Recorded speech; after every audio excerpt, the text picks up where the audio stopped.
விவசாயிகள் எதிர்பார்த்த அளவுக்கு போதிய திட்டங்களும் அறிவிப்புகளும் பட்ஜெட்டில் இல்லாதது ஏமாற்றம் அளிப்பதாக உழவர் உழைப்பாளர் கட்சி தலைவர் செல்லமுத்து கூறியுள்ளார். தமிழக அரசினுடைய நிதிநிலை அறிக்கை தாக்கல் செய்யப்பட்டிருக்கிறது.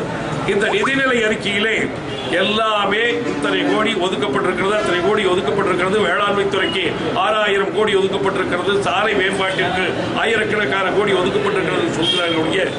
அந்த நிதி எப்படி மக்களை சென்றடையும் என்கிற எந்த விவரமும் இல்லை.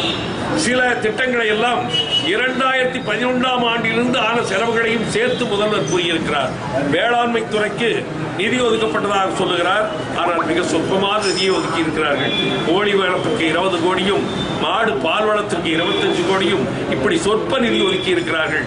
இன்னும் சொல்ல போனால் சோலார் திட்டத்தை விரிவுபடுத்தவும், இயற்கை வேளாண்மையை ஊக்கப்படுத்தவும், ஒரிஜினல் சுத்தமான விதைகள் விவசாயிகள் கிடைக்கின்ற வண்ணமும், விளைகின்ற பொருளுக்கு விலை நிர்ணயம் கிடைக்கின்ற வகையிலே இடைத்தரகளை ஒழிக்கின்றது பற்றியும் எந்த விதமான தகவலும் இல்லை.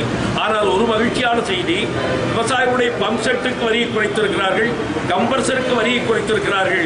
அது வரவேற்கத்தக்க அம்சமாக கருதப்பட்டாலும் கூட மொத்தத்தில் இந்த நிதிநிலை அறிக்கை மக்களுக்கு, விவசாயிகளுக்கு ஏமாற்றம் அளிப்பதாகத்தான் கருத வேண்டும்.